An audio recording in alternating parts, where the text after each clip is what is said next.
Sahana Vavatu Sahano Bhunaktu Sah Veeryam Karavavahai Tejasvinavadhitamastu ma Vidvishavahai. Om Shanti Shanti Shanti.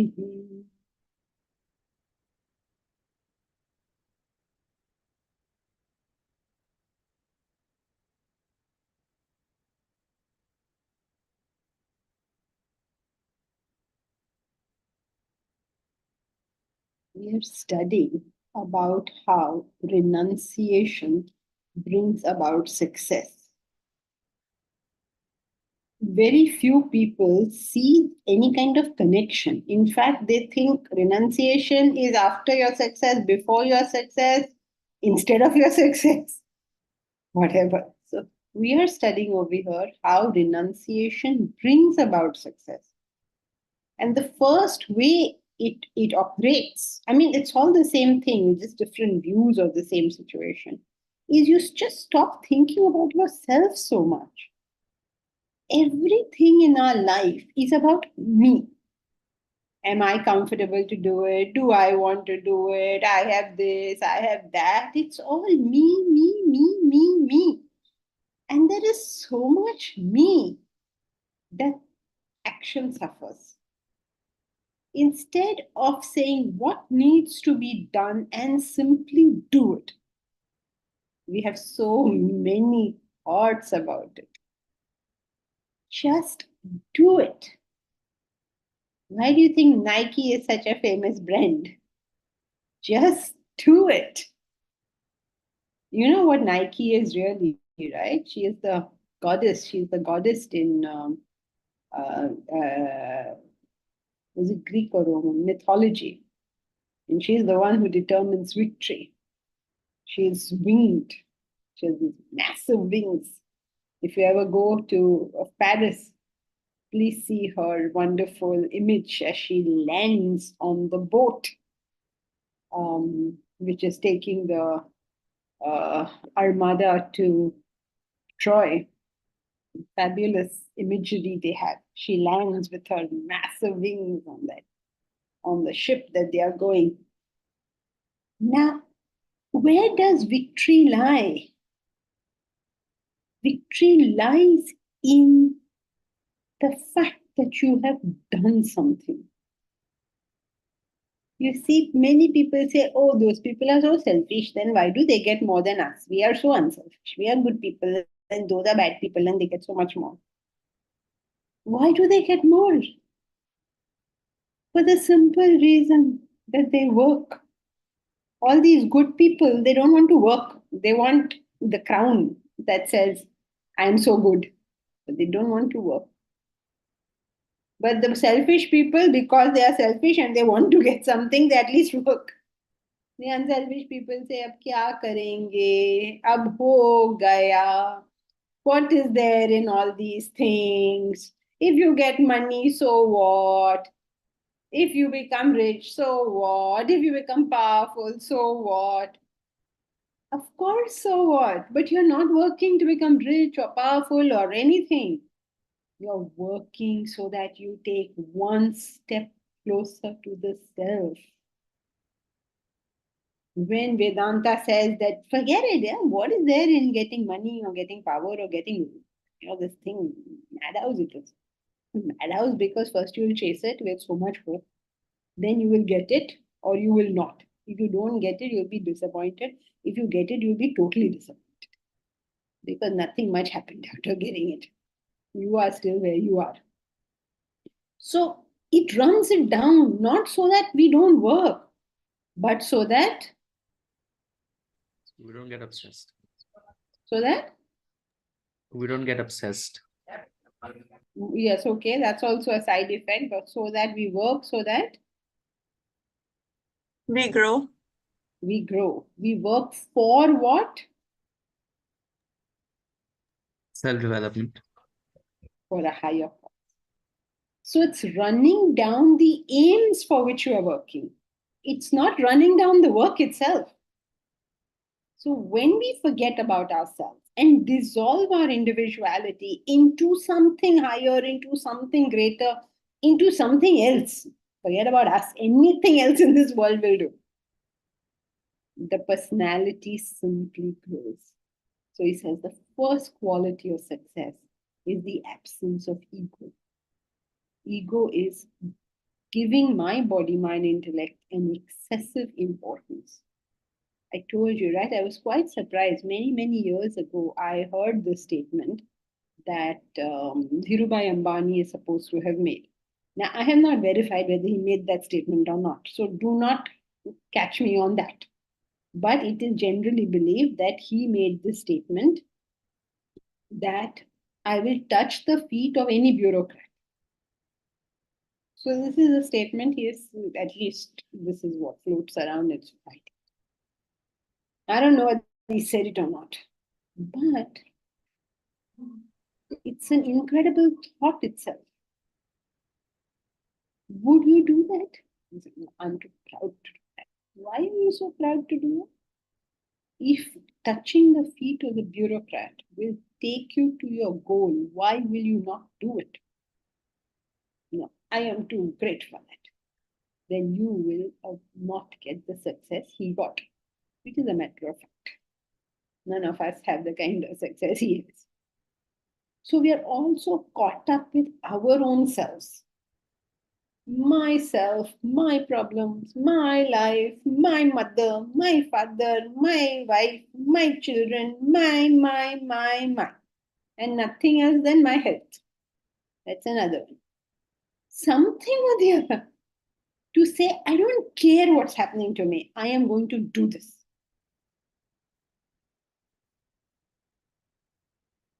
Like Mr. Chandwani. He wasn't feeling very well. And then I saw at the book launch, he was brightly standing there and helping in, I don't remember what, in book sales or something. Forget it, not well, not well. Get down to doing whatever you can. Whatever you can, wherever you can, however you can. Just forget about yourself. And I know many of you all do this. I know so many of you have got so much of your own work and yet uh, do so much volunteer work for the cause. It's incredible. It's really incredible. Each one is running from pillar to post and still finds many hours to contribute serious work. How is it done? You know how much time we save when we forget about ourselves? How much time is saved? To find time, suddenly everyone is finding time to do this. Has to always be amazed at Swamiji. He has to write books, he has to run the academy, he has to take classes, he has to travel, he has to talk to everybody. Whoever has a problem goes straight to him. And nobody cares whether he has time or no time. If you have a problem, you're going to go to him. You know, I mean, he has to drop whatever he's doing and listen to whatever problem you have now brought to him. And he's never behind on his work. How is this even possible? And anytime you talk to him, he is full of cheer, he's full of like he's just behaving like he has got no work in the world to do. You said you have time, oh, all the time in the world. But how is this possible? The less you think about yourself, the more time you have. So, the first way of achieving success in this world is just remove that importance we are giving to ourselves, our desires, our conditions, our ye or wo or ye. Just remove all this nonsense and say, my life is dedicated to something. Then people say, oh my God, if I live so much like that, then can't I travel? Of course, you can travel. Can I see a movie? One lady asked me, she was telling me about her problem and she was very, very unhappy. She said, can I cry? Arey Baba, do all the things you want. You can travel also, you can see movies also, you can cry also. Do whatever you want.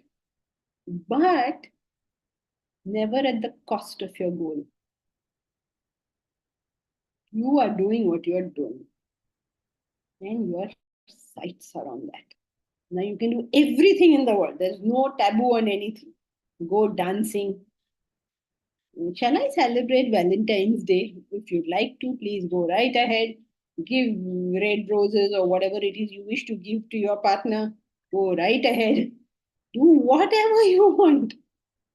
But do not forget that your life is for that one. That is called renunciation. Can I go out on a date on Valentine's Day? Yes, please go out on a date on Valentine's Day. Do whatever you want, it doesn't matter. I don't think Valentine's Day is a good day. Then definitely don't go out on that day. Whatever you want, it doesn't matter. These are all irrelevant things. I'm saying this because you all will now, 14th, everybody is taken off because they heard in Vedanta class you have to celebrate Valentine's Day. No. We are not recommending it. We are not criticizing it. We are not recommending it. There's no opinion. Vedanta has no opinion on Valentine's Day. Vedanta has an opinion on Why you're doing what you're doing. correct, on the fact that you have a higher goal. That's what the point is. Everything is irrelevant. It doesn't matter. In Vedanta, you're only supposed to wear saris. No, Baba, you wear a bikini if you want. Don't wear anything if you want. Do whatever you want. Nobody has a view on these things. The important thing is your life dedicated to something higher to such an extent that you forget about yourself. You will wear a sari where sari is required. You will wear a bikini where bikini is required. You will wear nothing where nothing is required. For instance, when you go for a bath, you won't wear anything, right? You just do what is relevant. You do not say, can I do this? Can I do that? You can do anything that is relevant to that situation and necessary for that situation so that you reach a higher goal. Momita. What role does tapas have to do with goal orientation? It seems that intellectuals resent having to sacrifice.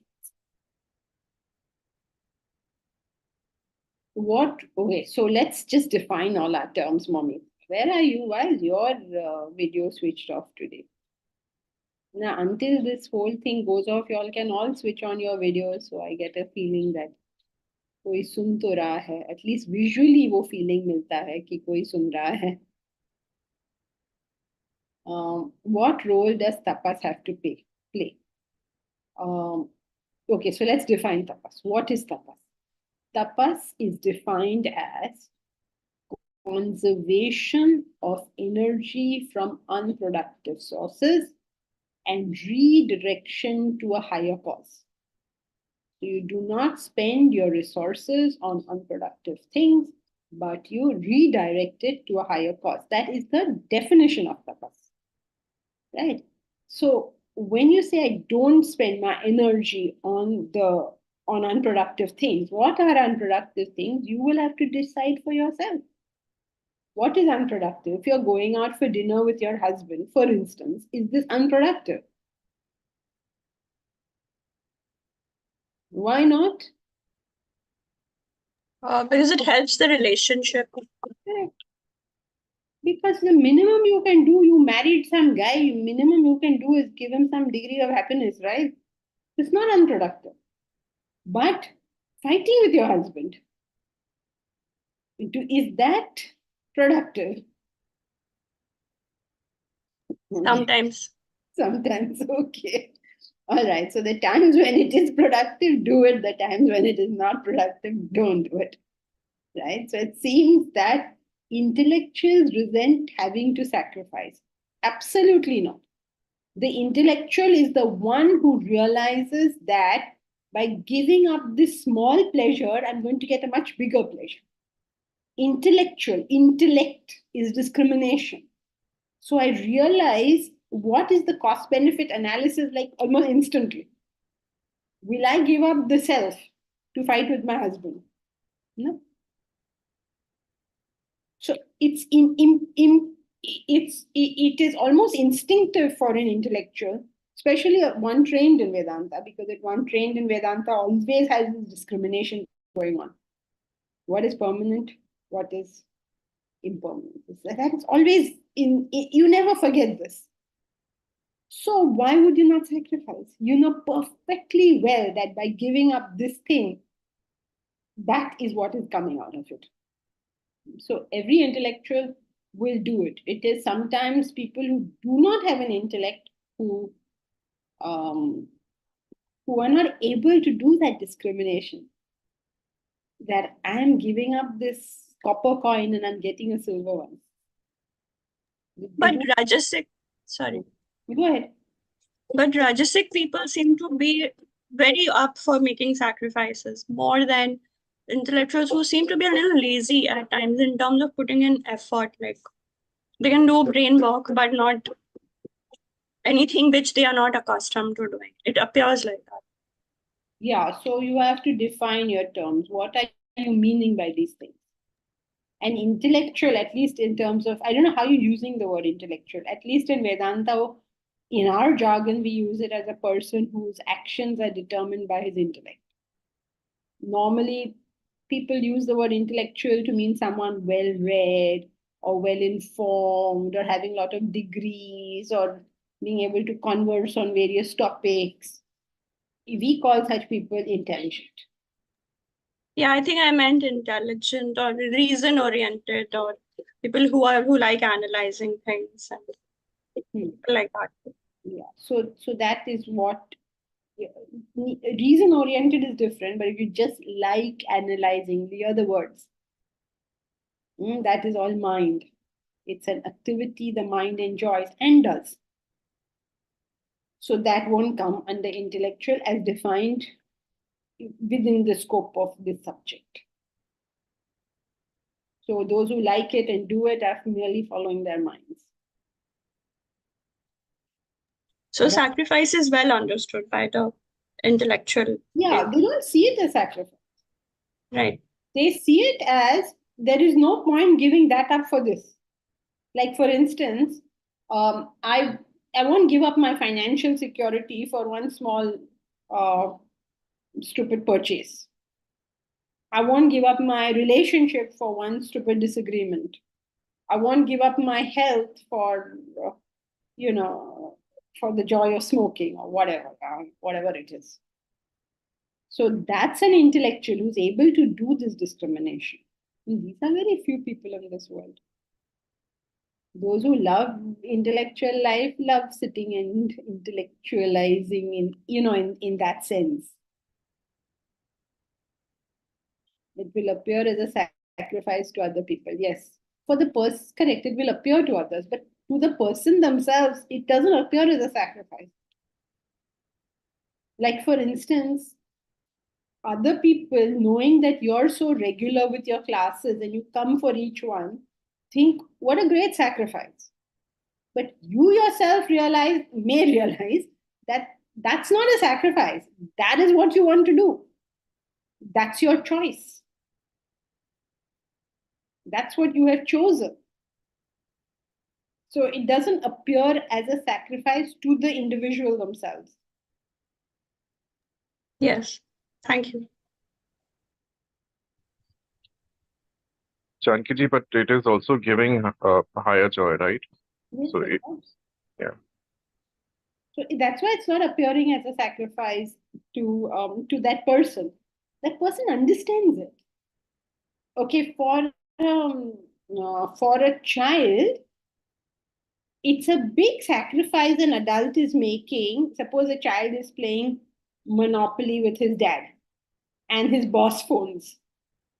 So the father, even though he may be at a winning streak, goes and takes the call that his boss has made. For the child, it's my God, look at him. What kind of self control? He was going to win, but he gave it up. He went and spoke to his boss. From the child's perspective, from the father's perspective, he'll give up 100 monopolies because that boss is about to give him a raise. So he'll give up 100 monopolies for that. So he understands it, he feels it, the whole gamut.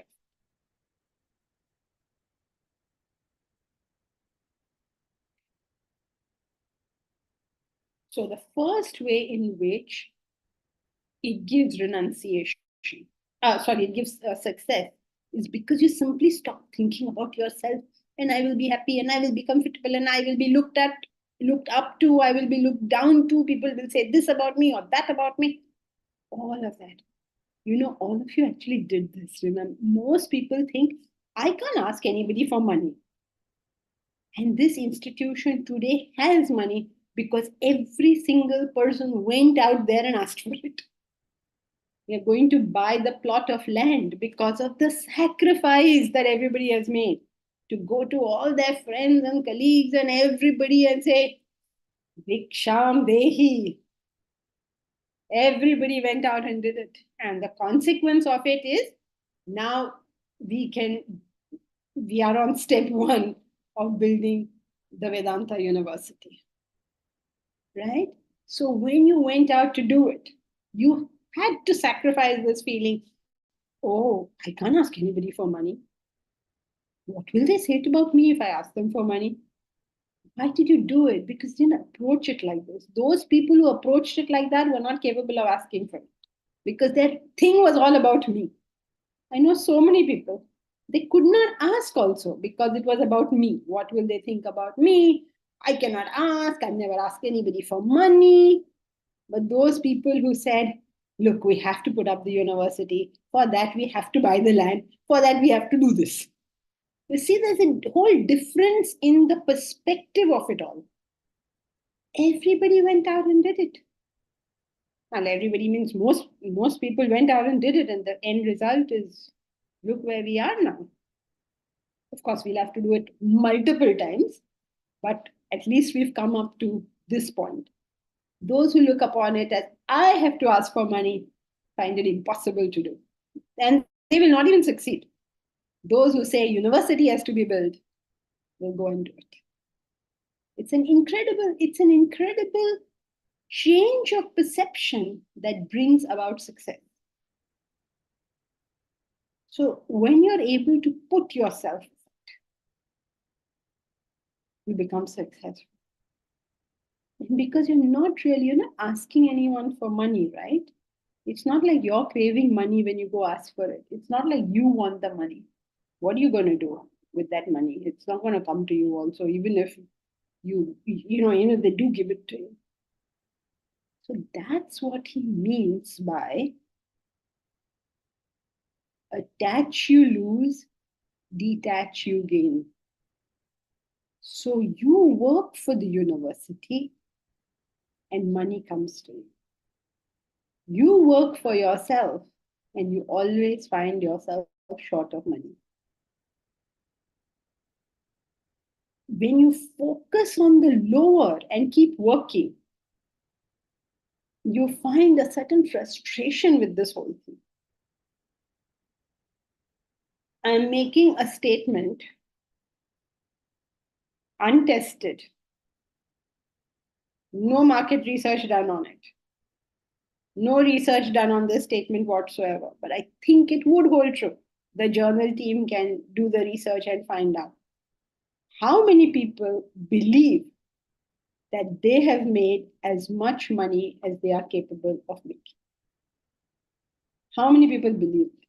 How many people believe that, yeah, okay, I made some money, but well, it's not as much as I should have made. I would say it is almost universally true that everyone believes that they did not make as much as they could have or should have. Isn't this universally true? Now, if this is universally true, then it's time to ask this question, why do we feel so? We as human beings feel so, all of us feel so. Why do we feel so? Because when we tried to get that money, it was about me getting money. That same businessman or that same professional or that same person in a job or the same person had worked with a different perspective. That I'm doing this for my clients. I'm whatever, just a different perspective. That person would have been utterly satisfied with what they got. Say, no, I did it, but I don't feel satisfied. Think about going to the temple. Just think about it. When you go to the temple and you pray sincerely, you give your whatever you want to give as your dakshina in the temple. You pray sincerely, you give your dakshina. At the end of it, the priest or after the puja, whatever, you get a prasad. Have you ever been dissatisfied with that prasad? No matter what it is. Have you ever said, oh no, आज ये क्यों मिला वो मिलना चाहिए था? No serious worshipper has ever been dissatisfied with that prasad. So if we look at life itself like that, there is no question of dissatisfaction. But where is that feeling coming from? From the fact that this was done for the higher. So when you say detach, you gain, all that wealth comes to you, all that prosperity comes, everything comes when you forget that you're doing this. When it's not being done for yourself, you forget about yourself and just plunge into it. And many selfish people actually achieve this in terms of their work. This is something I always find very amazing. Many selfish people achieve this. They are able to be what they call practical. I love this word. They use it all the time. That you have to be practical. Practical means, suppose, for instance, there's a fight between two brothers. One brother asking for more money than the other one. So the more selfish brother usually says, not more selfish, the one who's doing something with his life, both are equally selfish, they both want more. He says, this is not worth my time. Usko itna zyada chahiye, de do yaar, finish karo, practical ho jao either. Because he's able to go beyond this. Oh, I should get the better share. This is my right. This is my this. This is my that. He's able to go beyond all that.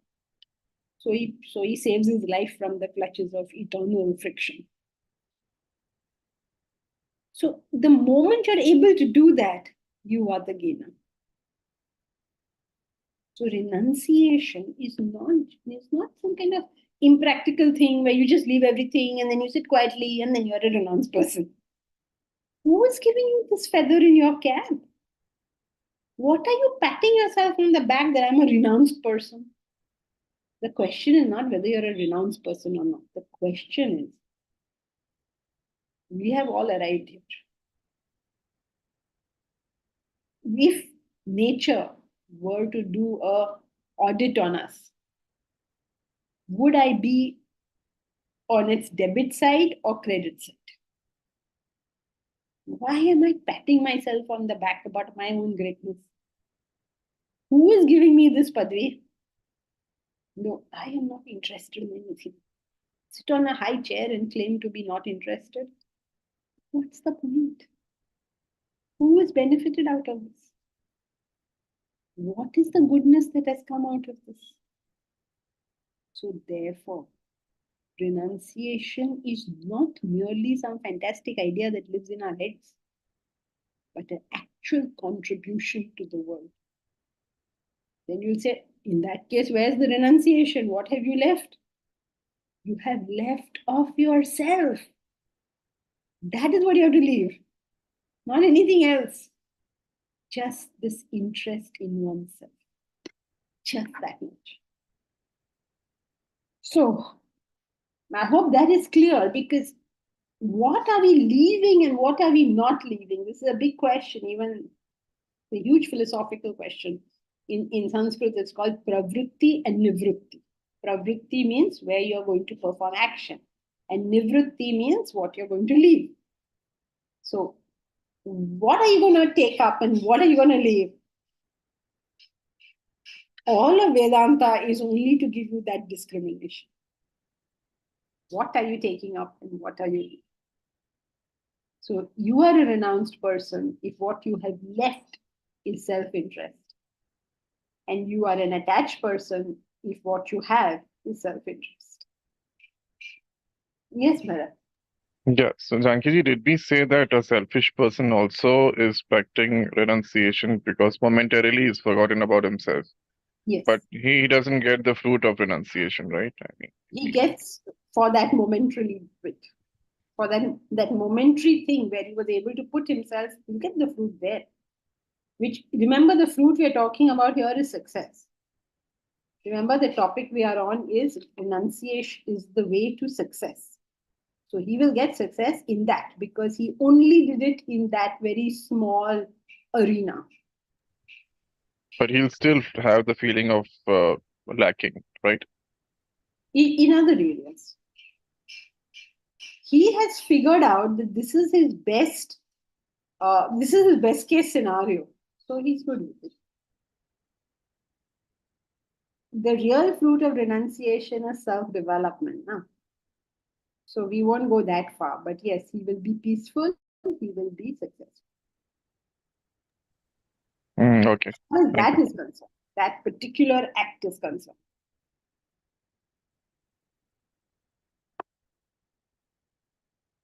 And very often, it does also happen somehow in some strange way, but it doesn't always happen, but it does happen that these people who spend their whole life doing this at some point seem to turn.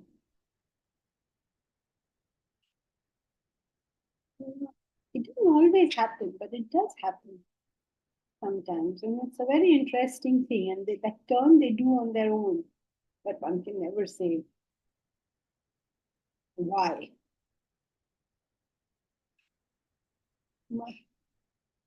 Be that as it may. Now, It so seems a bit difficult for a selfish person to be ever content with any success. Whatever he gets, he feels he's shortchanged. yes, because usually when we're talking about selfishness, we're talking about all those mind-led selfish people. In various contexts, every mind-led action is selfish. If you go, everything is a matter of classification, right? So under some classifications, every mind-led action is selfish. Because the reason the action was done was for one's own pleasure. So even if you're working for the nation, let us say, from another person's perspective, it becomes a noble action. But from your own perspective, it could well be a selfish action because you did it for its pleasure content. So under some definitions, we are not, in a, what should I say, in a public forum, we don't take such definitions because it really makes it very difficult. Like, otherwise, people will get so frustrated. Even if I do a good act, it's a bad act. How did the good act become a bad act? But in proper philosophical definition, there's no such thing. If it wasn't intellect-led, it's a selfish action. Interesting. Thank you. But Janki ji, even if he's doing his for his own pleasure, others are benefiting, In that way, it can be considered as a good act. Yeah, you can take all these stances, of course, but as you become philosophical, they can't hold. Because the moment you start questioning it, you'll see where the error lies. So let's do it, and then you'll see why not. Suppose you say, okay, no, the yardstick shouldn't be his intention, but the actual consequence. Which is there are some philosophers who hold this stance that a yardstick for an unselfish action is not the intention of the individual, but the consequence of that action. So let's take this consequence and see what happens. So here is a man. He's a minister or he's a politician. He builds a bridge that connects a village to the town, and as a consequence of that bridge, immense prosperity comes to the village because now it got directly connected to the town. So immense prosperity comes. He did it merely to get the votes. He realized that if I build this bridge, I'll get the votes. It was an entirely selfish action if judged from the perspective of the individual, because he had no intention in those guys doing well. All he wanted was votes. And he knew if I did this, I'll get the vote, so he did it. And immense prosperity came, people did very well. So this was good, right? Suppose next time it so happens that by blowing up this bridge, he will get the votes. Will he not blow it up? So since it is so fickle and unstable, using consequences as a yardstick is not acceptable. Consequences, like for instance, he does a good job and he feels good as a consequence of a job. Now, because he felt good, does the original action become selfish? That would be crazy, right? Because every time you do something good, you will feel good. That means, by definition, no action will become selfish. So there are too many philosophical contradictions that we enter into. You may have answers for them, but every step will lead to some other complications. Yes, I know that feeling. Yes, okay, too much trouble. So that's why in a public forum, usually you simplify matters and brush over these kind of philosophical conundrums. But now I think most of you at least have studied it long enough for you to at least recognize the fact that there are many layers to this thing.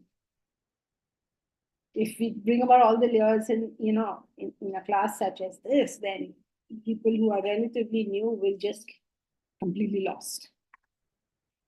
Even old people will get lost, but new people will like, hey Bhagwan, ye to pagalpanti hai. Understood. When the university classes are there, I hope people will take more interest in the philosophical, what should I say, implications of all these various things. We're not getting a belief system here. We're learning how to work out whether things are right or wrong. Are you okay, Elsie? Janki ji, I'm okay. Deep Raj, technical question. Do all intellect-led actions lead to spiritual development? Technical answer, yes. But then it's yes only if all your definitions are the technical definitions. Only then it will become a yes answer. But what happens is, if you are not using technical definitions, the immediate next question somebody's going to ask is, how does aggressive bad action take you to self-development? So that means you've not used the technical definitions. So then basically the two ways of dealing with Vedanta. One is stay very technical, in which case nobody benefits because nobody is able to figure any of this out. Or sort of take a few liberties and it becomes practically useful for people. So you have two ways. Whenever you teach, if you do, you can decide which of the two you want to adopt. So personally, I think that it's better to adopt a slight dilution of technical and make it practical so that more people can benefit, but not diluted so much that it goes into becoming Smriti literature, So a slight higher level dilution can take place. But that's a personal view. Every teacher decides according to whatever they deem best at that time. Thank you.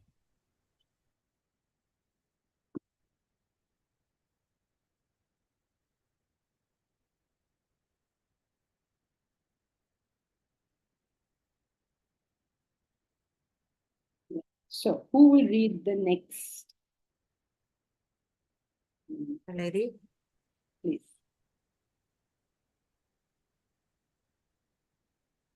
Yes. Renunciation paves the way to prosperity and peace in life. The more you renounce, the more peaceful you are, the more the world courts you. Leave the world alone, you gain it. You run after it, you lose it. The phenomenon of color illustrates this truth. Physics explains the principle underlying perception of color. Light consists of 7 Vibgoric colors.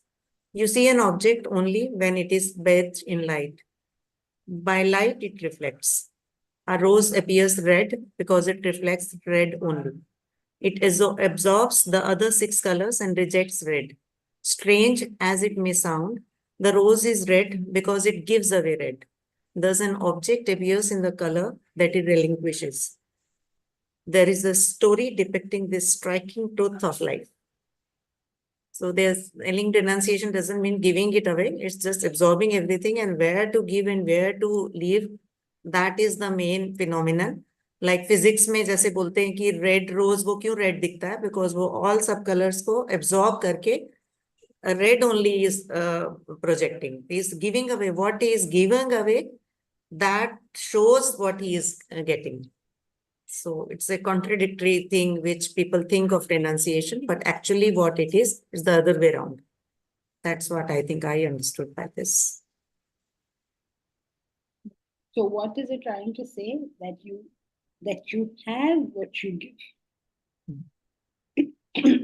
Excuse me. If you give away wealth, you will have contentment of wealth. If you give compliments, you will have the contentment of feeling complimented. Whatever you give away is what you really have. It's an incredible thing. The people who don't work for money get it. The people who don't work for love get it. The people who don't work for reputation get it.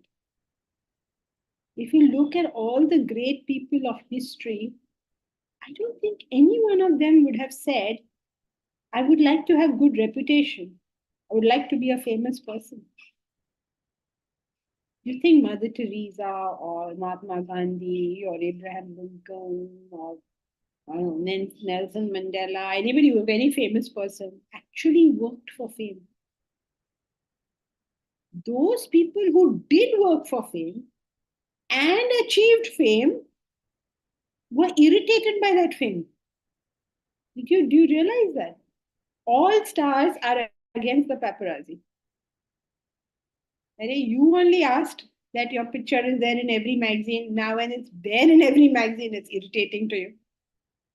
You asked that all sorts of things about your life be exposed to the public. And now when they are being exposed, you're not happy with it. So when you work for something, you want that particular thing. That thing eludes you. Eludes you doesn't mean that you didn't get it, but you don't get it in the sense that you think you've got it. Means you don't get the satisfaction. But of all the uses you could have of money, the one that gives you the most satisfaction is when you give it away. It's an incredible thing. But you say, no, Baba, I don't like giving it away. You people give me, I don't want to give it away. That's because you've not yet enjoyed the joy. Once you enjoy the joy, so many other students, they start donating. I have to actually tell them, please stop your donating beyond what you should be doing. To the trust, they're donating to the trust. In fact, I can think of somebody now that I need to say something to. But, and I have not done it. But the pleasure of giving is so high. Please do not exceed what is in your, no, I would say in your welfare or in your comfort, but what good sense dictates you should not do.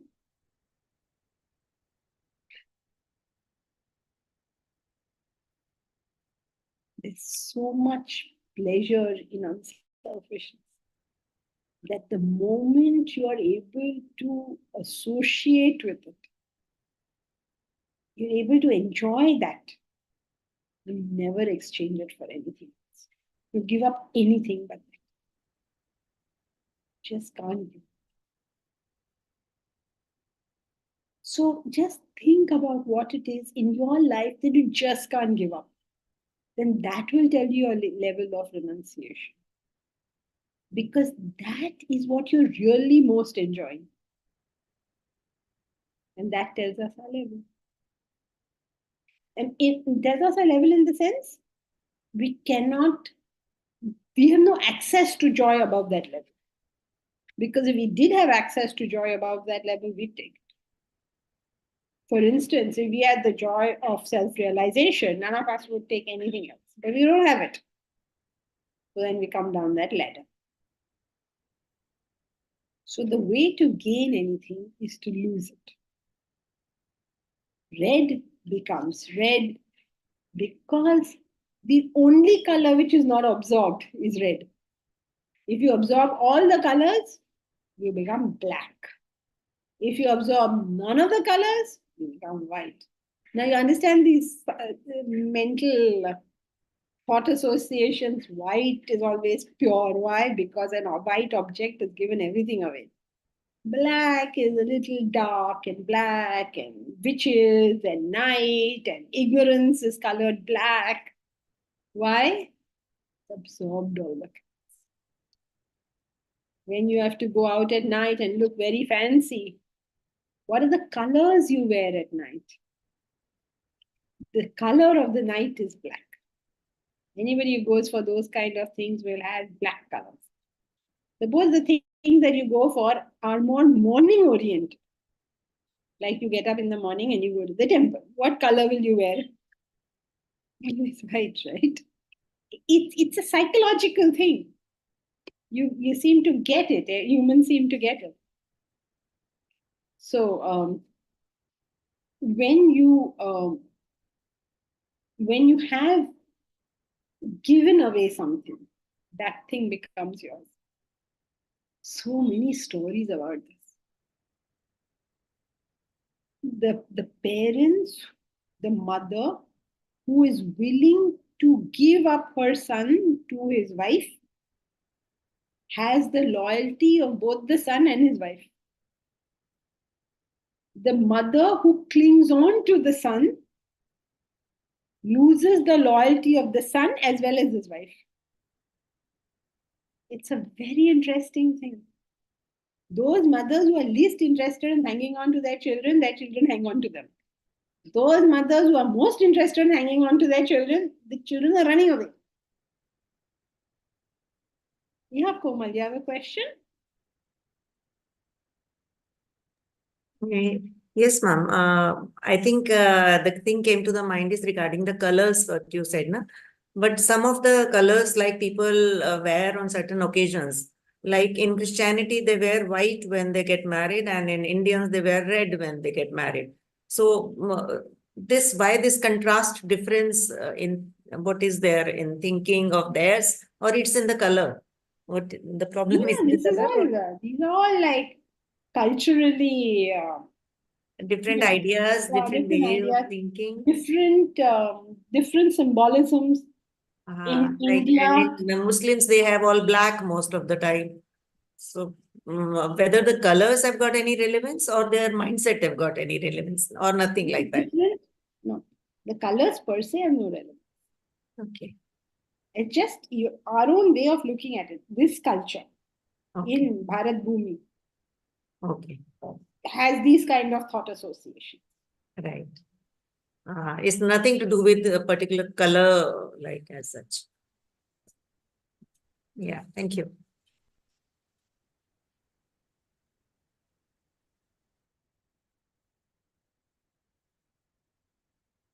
Mamita, one thing confuses me. When I begrudge my efforts as unrewarding, I feel I have a long way to go.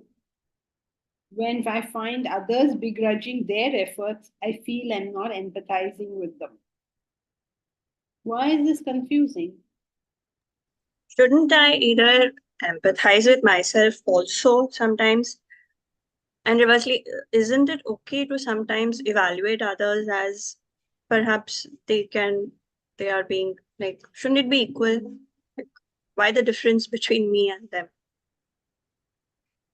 Yes, it should be equal in answer to your question. But unfortunately, life doesn't work on shoulds. Life works on cause and effect. So when I begrudge my efforts, that means my mind is balking at something. In other words, my desire is being interrupted. When other people are begrudging their efforts, again my desire is being interrupted. So the causation is the same. For instance, suppose excuse me, suppose I I want the house clean, and I'm keeping the house clean, but I'm not liking this thing. I want the house clean, but I'm not liking that the house that I have to do all the work. Why are you people not doing something? Right?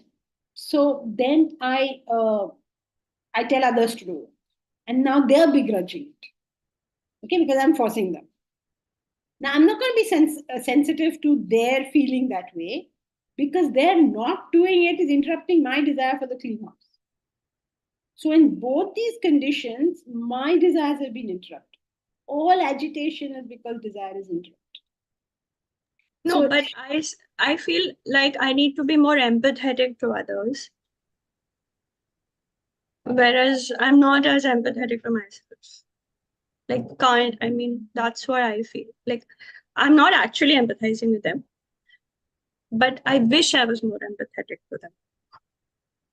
But that's not what I feel. Like, I wish I was more empathetic to myself when when I find myself begrudging. the theory is the same, right? It's always a desire at the bottom of it. You can't. Many people try this, trying to gain qualities. You can't. As long as the desire is there, how can the quality be there? Good qualities and desires are inversely proportional. So you can't superimpose either empathizing with your own mind or empathizing with another's mind. You can't superimpose. As you become as you grow and become more objective, then you'll be empathetic with others and empathetic with yourself. But as long as the bulk of desires is there, or even an indisciplined mind is there, can't be done. And all of us have desires, and all of us have indisciplined minds. So we all fall short of the fact that we do not have the qualities that we would like to have. But Now that's it. We just have to do our karma, bhakti, jnana. There is only one solution to this problem. And you just keep doing it. And one day, hopefully, you yourself will feel, okay, fine, now I made some sort of improvement in this thing. Yes. Thank you. Jankiji, but even now, with limited development, when desires are not interrupted, then empathy comes to the surface, right? Yeah, we can be very empathetic when it's not bothering me. For instance, I can feel a lot of pain for the people in Gaza Strip who are suffering so much, but none for my servant when she is ill and doesn't come to work. Yes. Thank you. Desires are the root of it. If we can begin to see that the consequences of that, we have made a big progress. It's like you begin to realize that this is neither in your control nor mine. Because as long as the desire is there, the cause and effect relationships are going to work.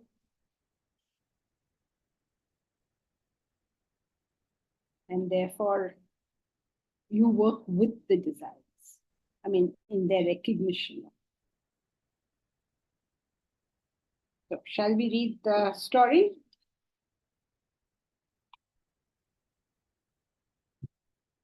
You will read the story. I can read. Go ahead.